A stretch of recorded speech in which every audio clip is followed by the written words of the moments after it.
गुरुर्ब्रह्मा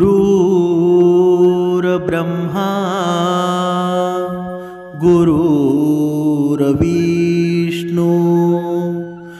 गुरुर्देव महेश्वरा सद्गुरु साक्षात परब्रह्म तस्मै श्री सद्गुरवे नमः। जय जय रघुवीर समर्थ श्रीराम समर्थ। सद्गुरु चरणांना नतमस्तक होऊन आपण या सुंदर सकाळच्या मनमोहक वातावरणामध्ये या निरूपणास सुरुवात करूया। मायबाप सज्जनांचं स्वागत आहे। समर्थांनी सांगितलेलं आहे ना, या मनुष्यानं या मनानं या मनुष्यानं आहे ना कधीच मनाचं ऐकू नये। कारण आहे ना, हे मन खूप विचित्र असतं। ज्याचं मन चंचल आहे ना, ते एका क्षणात इकडे तर एका क्षणात आकाशी पाताळी सर्व ठिकाणी फिरून येतं।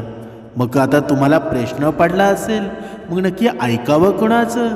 समर्थांनी सांगितलेलं आहे ना, तुम्हाला ऐकायचं असेल ना, तर ऐकायचं असेल तर भगवंताचं ऐका। तुम्ही जेव्हा नामस्मरण कराल ना, बघा एका अभंगामध्ये हरिपाठामध्ये सुंदर वर्णन केलेलं आहे। मनोमार्गे गेला तो तेथे मुकला, हरिपाठी स्थिरावला तोची धन्य। म्हणजे काय? म्हणजे तुम्ही जर मनोमार्गे गेलात तर तुम्ही तिथेच मुकले जाल। कारण हे मन आहे ना, ते भरपूर चंचल आहे। तुम्हाला एकाच ठिकाणी एका विविध ठिकाणी घेऊन जाईल, तुम्हाला स्थिर करणार नाही। पण तुम्ही हरिपाठी स्थिरावला ना, तुमचं पावलं हरिपाठी गेले ना, हरीच्या जवळ गेले, भगवंताच्या जवळ गेले, तर तुम्ही धन्य होऊन जाल। तुमचं मन सुद्धा जे विचित्र झालेलं आहे ना, ते सुद्धा स्थिरावल। म्हणजेच मनुष्यानं मनाचं ऐकू नये, पण जेव्हा भक्तीची जेव्हा सांगड घातली जाते ना, तेव्हा मनुष्याचं मन सुद्धा एकचित्त होतं। आणि हे एकचित्त मन आहे ना, समर्थांनी आपल्याला सांगितलेलं आहे, उपासनेमध्ये करावं, ब्रह्ममुहूर्तावर उठावं। पण आपण अजूनही उठतो का बरं? एवढे तुम्ही निरूपणं ऐकली तरी सुद्धा तुम्ही ब्रह्ममुहूर्तावर उठत नाही, उपासना वेळेवर करत नाही। जर तुम्ही काम म्हणून उपासना करत असाल ना, तर अजिबात करू नका। बघा, हे उपासना आहे ना, हे आपल्यासाठी हे काय ओझं आहे का? अजिबात नाही। आणि जर उपासना म्हणून ओझं वाटत असेल तर ती अजिबात करू नका।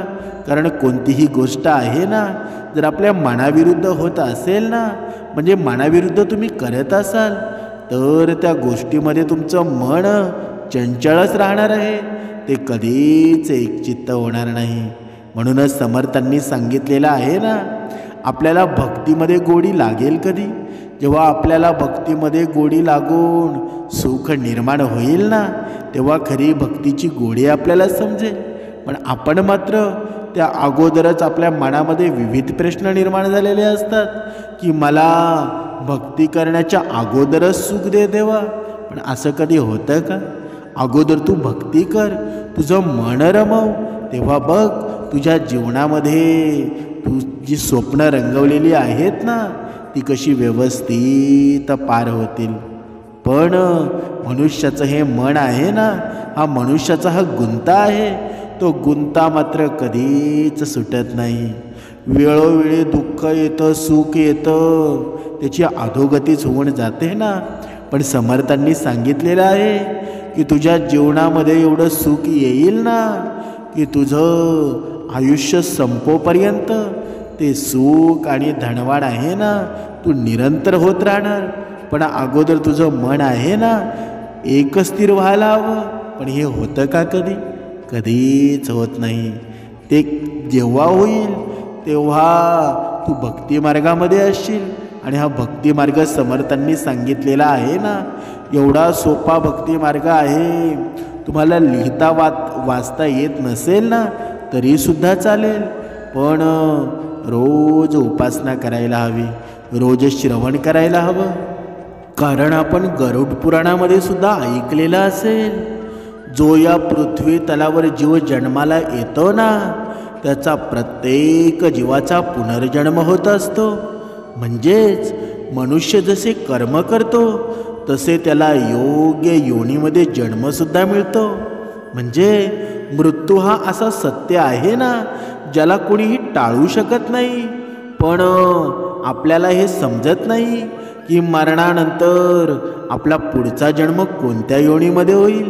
बघा, परंतु या गरुड पुराणामध्ये आहे ना जन्म मरण कर्म याबाबत विस्तृत माहिती दिलेली आहे. तर आता या गरुड पुराणाच्या ज्या ज्ञान आणि प्रस्तुतीची सुरुवात आहे ना ती कशा पद्धतीने होते, ज्यामध्ये मनुष्याच्या मृत्यूनंतर त्याच्या पुढच्या जन्माची व्याख्या करण्यात आलेली आहे. समर्थांनी सांगितलंच आहे ना, हे जेवढे ग्रंथ आहेत ना, गरुड पुराण झालं, रामायण झाले, महाभारत झाले, वेद झाले, भगवद्गीता झाली, हे सर्व ग्रंथ आहेत ना ते तुमच्या आपल्या जीवनाशी संबंधित आहेत. पण मनुष्य मात्र त्याच्याकडे दुर्लक्ष करतो. गरुड पुराणामध्ये सुद्धा बघा आपण हे जाणलं असेल की मृत्यूनंतरचा प्रवास कसा असेल, पण गरुड पुराणसुद्धा हे सुद्धा सांगतं की तुम्ही जीवन कसं जगावं. तुम्ही मृत्यूनंतर हा तुमचा प्रवास तर ठरलेला आहे, पण मनुष्याच्या जीवनातील लोभ झाला, क्रोध झाला, मोह झाला, हे सर्व शत्रू आहेत ना, यापासून मनुष्याने दूर कसं राहावं. भगवान श्रीकृष्णांनी सुद्धा सांगितलेलं आहे ना की कधीही कोणी गरुड पुराणामधील ज्या गोष्टी आहेत ना त्या अर्धवट ऐकत जाऊ नका. कारण हे अर्धवट ज्ञान असतं ना ते विषासारखंच असतं. बघा, कधी कधी मनुष्याला ही खूप वाईट सवय असते की बघा निरूपणाला बसतो आणि अचानक कोणाचा फोन आला ना लगेच अर्धवट सोडून निरूपण निघून जातो. मग हे केल्यानं घडतं काय, तर आपल्याला अर्धवट ज्ञान निर्माण होतं. आणि हे अर्धवट ज्ञान असतं ना ते विषासारखं असतं. एवढं विष शरीरामध्ये निर्माण करतं ना, मग त्याला तुम्ही काढूसुद्धा शकत नाही. म्हणजेच गरुड पुराणामध्ये श्रीकृष्ण स्वारींनी सांगितलेलं आहे की प्रत्येक मनुष्य आहे ना आपल्या जीवनात चांगले वाईट कर्म करत असतो, कारण त्याला आपल्या कर्माच्या परिणामांची जाणीव अजिबात नसते ना.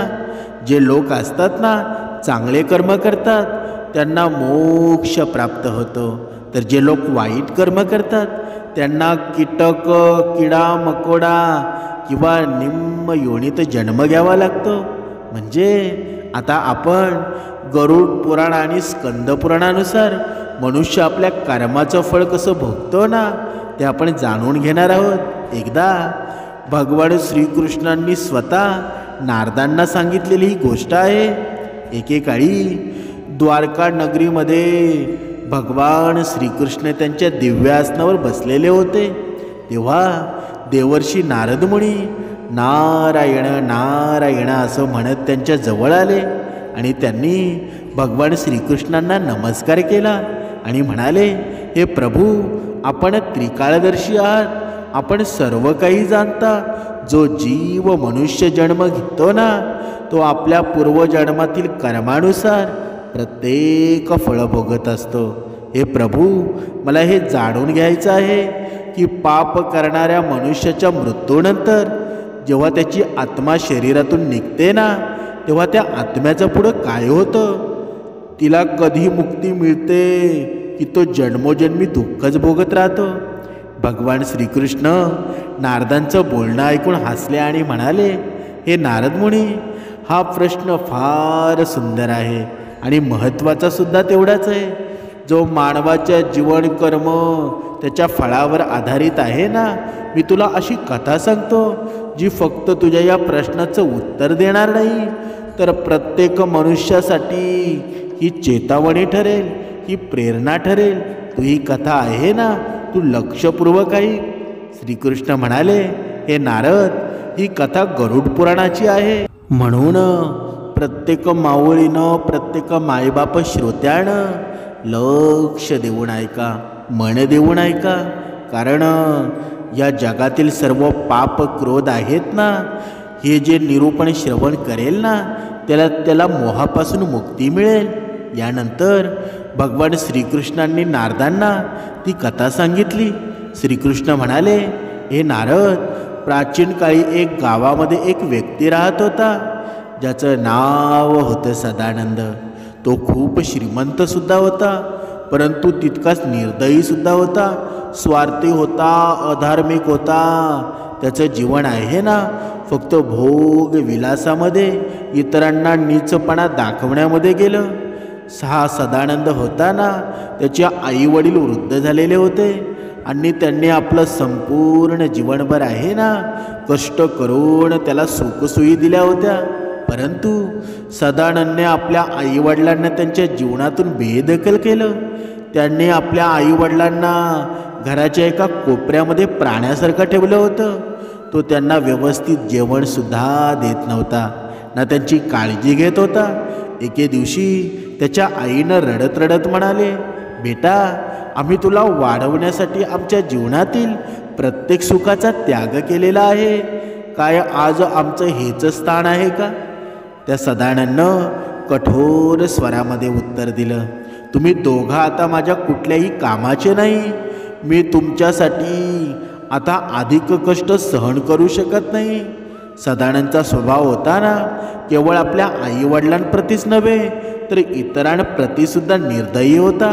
तो गरिबांचं शोषण करत असे, निर्दोष प्राण्यांना मारत असे, खोटेपणा, फसवणूक, कपट यांच्या मार्फत आहे ना आपले साम्राज्य वाढवत असे. त्याला खात्री होती की त्याची संपत्ती आणि शक्तीमुळं कोणीही त्याचं काही वाईट करू शकत नाही. वेळ निघून जातो आणि एके दिवशी सदानंदचा मृत्यूसुद्धा होतो आणि त्याची आत्मा आहे ना यम लोकामध्ये पोचते. बघा, लक्ष देऊन ऐका. तुमचं मन आहे ना, तुम्ही लहान बाळासारखं तुमचं मन करत नाही ना, तोपर्यंत हे निरूपणसुद्धा कळणार नाही. म्हणून अतिशय लक्ष देऊन ऐका. बघा, तो सदानंद होता ना, त्याचा एका दिवशी मृत्यू होतो आणि त्याची आत्मा यमलोकामध्ये पोचते, जिथे धर्मराज त्यांच्या कर्माचा लेखाजोखा करत होते. धर्मराजांनी कठोर स्वरामध्ये सांगितलं, हे सदानंद, तुझ्या जीवनात एकही असं कर्म नाही ज्याला पुण्य म्हणता येईल. तू केवळ स्वतःच्या स्वार्थासाठी पाप केलं आहेस. तुला नरकाच्या भयंकर यातना सहन कराव्या लागतील. त्यानंतर तुला अशा योन्यांमध्ये जन्म घ्यावा लागेल ना जिथे केवळ दुःखच दुःख असेल. सदानंद, यमदूतांनी नरकाच्या वेगवेगळ्या भागांमध्ये नेलं. अग्निकुंडामध्ये त्याला निर्दोष प्राण्यांच्या हत्येच्या पापासाठी जाळलं गेलं. बघा, आपण म्हणतो ना की मी बघा वाईट कर्म केले तरी माझं कोणी वाकडं करू शकत नाही. हे खास त्यांच्यासाठी आहे. तुमच्या मृत्यूनंतर आहे ना हे यमदूत असतात. तुम्हाला कशा प्रकारचे कष्ट भोगावे लागतील ना हे तुमच्यासमोर आहे.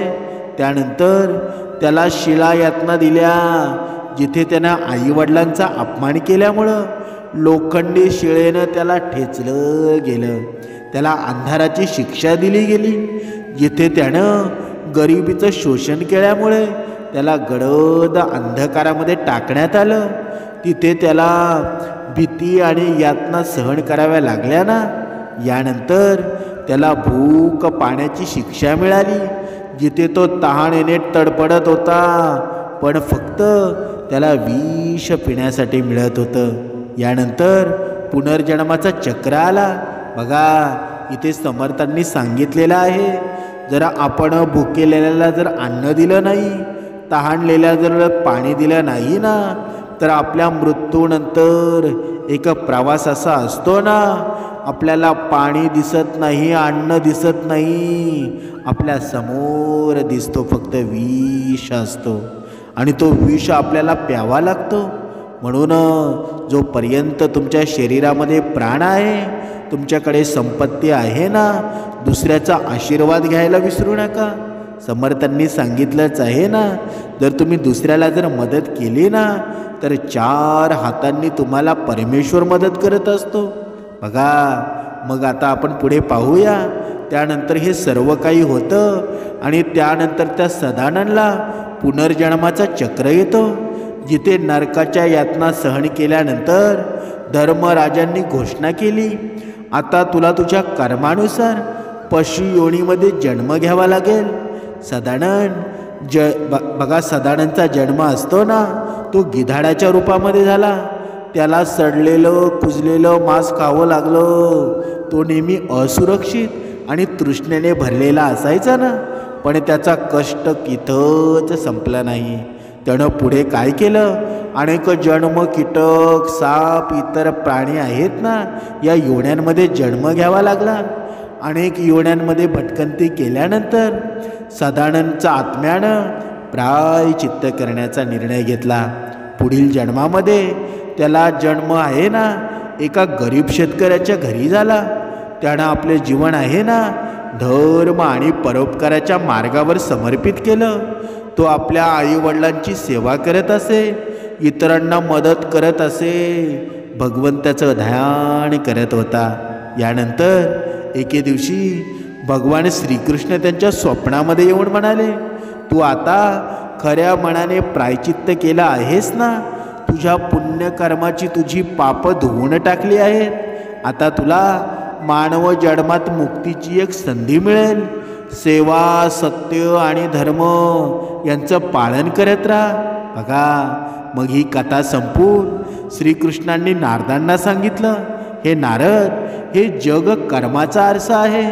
जो जसं करेल ना, तसंच त्याला भोगावं लागेल. मनुष्याने नेहमी लक्षात ठेवायला हवं की आईवडिलांची सेवा आहे ना, इतरांची मदत आहे, ईश्वराचं ध्यान आहे, हाच सगळ्यात मोठा धर्म आहे. जो मनुष्य आपल्या आईवडिलांचा अपमान करतो ना आणि इतरांना त्रास देतो, त्याला केवळ नरकात भयंकर यातनाच मिळतात नाही, तर तो जन्मोजन्मी दुःख भोगत राहतो. पण जो आपले कर्म सुधारतो, तो या चक्रातून मुक्त होऊ शकतो. म्हणूनच समर्थांनी सांगितलेलं आहे ना, जीवनामध्ये मनुष्याचं दुःख कमी आहे का? पण प्रत्येक मनुष्यानं तुम्ही भक्ती कमी करा, पण या संसारामध्ये तुम्हाला जिवंतपणी ही माणसं दिसतात ना, त्या जिवंतपणी माणसांना परमेश्वर भगवंत समोर आहे, ते करून त्यांच्याशी व्यवहार करा. पण आपल्याला माणसामध्ये देवच दिसत नाही, मग आपली कर्म चांगली होतील का? कधीच होणार नाही. म्हणून हे जग आहे ना, एक संधी आहे. धर्म, सत्य आणि सेवा आहे ना, हेच मनुष्याचं जीवन आहे. म्हणून मनुष्यानं हे समजायला हवं की मृत्यूनंतर केवळ त्याचे चांगले कर्मच त्याच्या सोबत जातात. म्हणजे ही कथा आपल्याला काय शिकवते बरं? की हे जीवन क्षणभंगुरच आहे ना, पण कर्माचा चक्र अनंत आहे. प्रत्येक पापाचा दंड आहे ना, आणि प्रत्येक पुण्याचं फळ ठरलेलं आहे. म्हणून आईवडिलांच्या चरणामध्ये स्वर्ग आहे ना, आणि त्याचा सन्मान आणि सेवा आहे ना, हाच मोठा धर्म आहे. जो या सत्याला समजेल ना, तो फक्त या जीवनात सुखी राहणार नाही, तर मृत्यूनंतर त्याला शांती आणि मोक्ष प्राप्त होईल. हे मनुष्य, आपल्या कर्मावर लक्ष ठेवा. स्वार्थ, पाप, अहंकाराचा त्याग कर. धर्म, सत्य, सेवेचा स्वीकार कर. कारण हेच जीवनाचं आहे ना सर्वात मोठं सत्य आहे. हाच जीवनाचा सर्वात मोठा मार्ग आहे. समर्थांनी सुद्धा आपल्याला हेच सांगितलेलं आहे ना, मनुष्याचं जीवन आहे, त्याचा मृत्यू आणि पुनर्जन्म आहे ना, त्याच्या कर्मानुसार ठरत असतो. आपल्याला केवळ मृत्यूनंतरच्या मार्गाबद्दल शिकवत नाही, तर हेही शिकवतं की सध्याचं जीवन कसं जगावं, जेणेकरून आपला पुढचा जन्म आहे ना श्रेष्ठ योनीमध्ये प्राप्त होईल आणि आपण मोक्षाकडे जाऊ शकू ना. श्रीकृष्ण स्वारींनी पुढे सांगितलेलं आहे, प्रत्येक मनुष्याचा जन्म आहे ना त्याच्या पुनर्जन्मातील कर्मानुसार ठरतो. गरुड पुराणामध्ये हे सुद्धा सांगितलेलं आहे की प्रत्येक जीव प्राण्याचा पुनर्जन्म होतो. म्हणजे प्रत्येक जीव आहे ना, तो मेल्यानंतर पुन्हा जन्म घेतो. म्हणजे हिंदू धर्मग्रंथानुसार प्रत्येक मनुष्याचा पुनर्जन्म आहे ना, त्याच्या मागील कर्माच्या आधारावरच निश्चित होतो. परंतु प्रत्येक मनुष्याच्या मनामध्ये ही उत्सुकता कायम असते की आपला पुढचा जन्म कोणत्या योनीमध्ये होईल. मनुष्याच्या रूपामध्ये, कीटक मकोडे किंवा कुत्रा मांजर यांच्या रूपामध्ये, असे अनेक प्रश्न निर्माण झालेले असतात.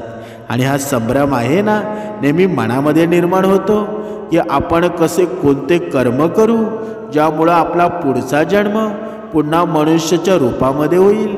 काही लोक विचार करतात की पुढच्या जन्मामध्ये महिला किंवा पुरुष किंवा किन्नर म्हणून जन्म घेतील. गरुड पुराणामध्ये या सर्व प्रश्नांचा उल्लेखसुद्धा आढळतो. आज आपण या सर्व प्रश्नांची उत्तरं आहेत ना, या निरूपणामध्ये पाहणार आहोत. गरुड पुराण सांगताना की जीवन एका पेरलेल्या शेतासारखं आहे. तुम्ही शेतामध्ये जसं बी पेराल ना, तसं तुम्हाला फळ प्राप्त होईल.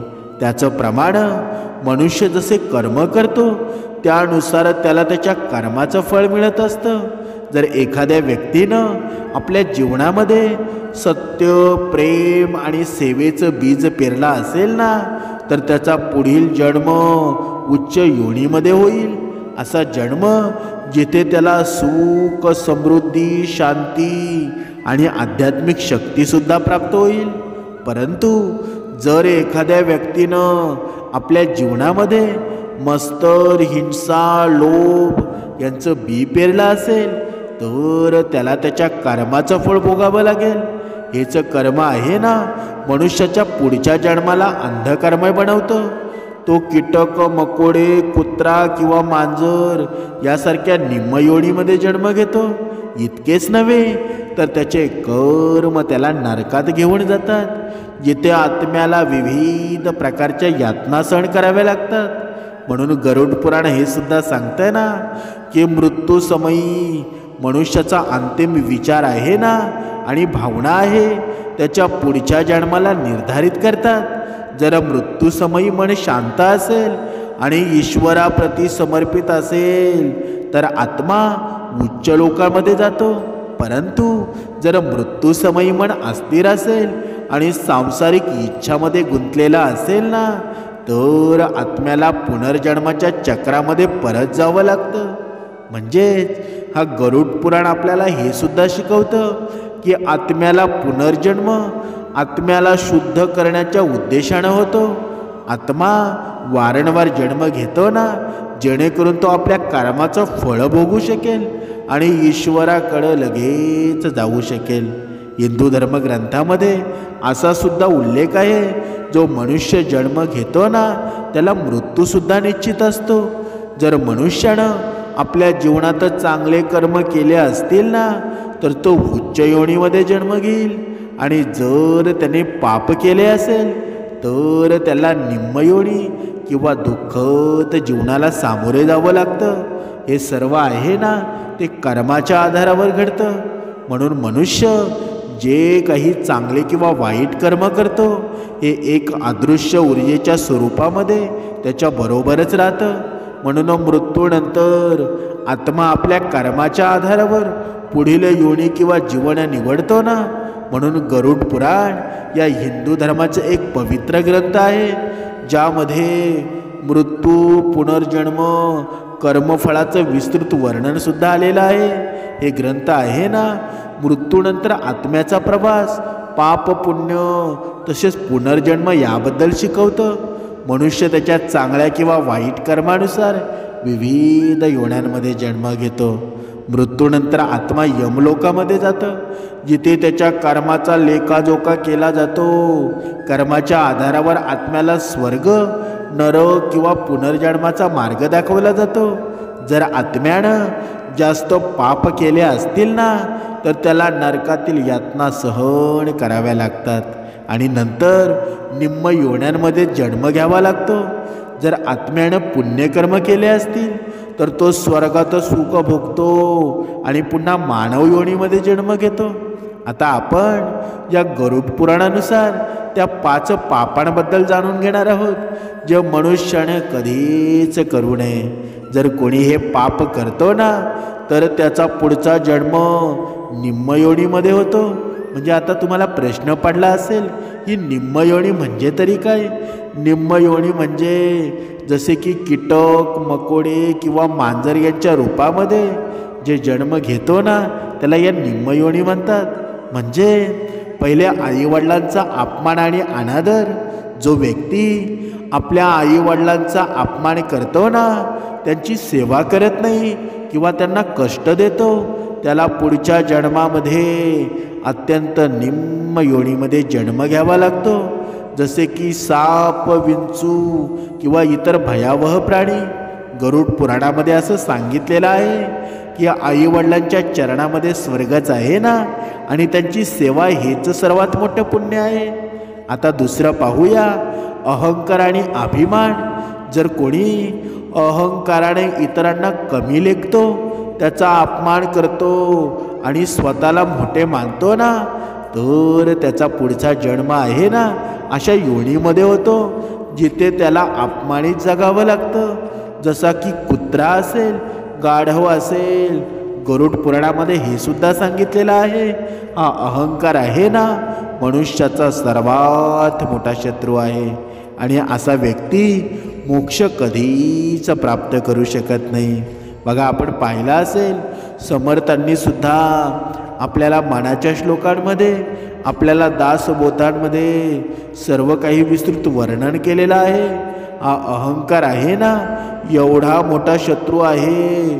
तुम्ही जरी किती जरी ज्ञानी असाल, किती जरी तुमचे वेद सर्व काही ग्रंथ तुमच्या पाठ असतील ना, पण जेव्हा मनुष्याला अहंकार येतो ना, तेव्हा सर्व काही रसातळाला निघून जातं. तुमच्याकडे काहीच पुण्य उरत नाही. म्हणून अहंकार करू नका. या अहंकाराने रावणाची मातीच केली ना, त्याचं काही राहिलं का? नाहीतर जेव्हा जी रावणाने भक्ती केलेली होती ना, ती सर्वात श्रेष्ठच होती ना, सर्वात मोठीच भक्ती होती ना. नाहीतर का पूर्ण जगामध्ये रावणाची मंदिरं असती, पण एका अहंकाराने त्याची माती केली ना. म्हणून एका वेळेला तुमच्याकडे ज्ञान कमी असेल तर चालेल, पण अहंकार अजिबात नसावा. आता तिसरं पाहूया, खोटं बोलणं आणि फसवणूक करणं. जो व्यक्ती खोटं बोलतो आणि इतरांची फसवणूक करतो, त्याला अशा जीवनात ठेवलं जातं ना, जिथे त्याला स्वतः फसवणूक आणि अपमान सहन करावा लागतो. असे लोक आहेत ना, मृत्यूनंतर कष्ट सहन करतात आणि पोपट किंवा इतर बोलणाऱ्या पक्ष्यांच्या योनीमध्ये जन्म घेतात. आता नंबर 4 पाहूया, चोरी किंवा फसवणूक. जो व्यक्ती चोरी आणि फसवणुकीनं दुसऱ्याचं धन कमावतो ना, कोणाचाही विश्वासघात करतो आणि त्याचं मन दुखावतो ना, त्याला पुढच्या जन्मामध्ये निर्धनता, अपमानाचं जीवन जगावं लागतं. त्याला उंदीर किंवा कोल्ह्याच्या योनीमध्ये जन्म घ्यावा लागतो. म्हणजेच महाभारतानुसार प्रामाणिकपणा आणि सत्याचं पालन आहे ना, मनुष्याला उंचीपर्यंत घेऊन जातं. आता नंबर 5 पाहूया, स्वार्थ आणि लोभ.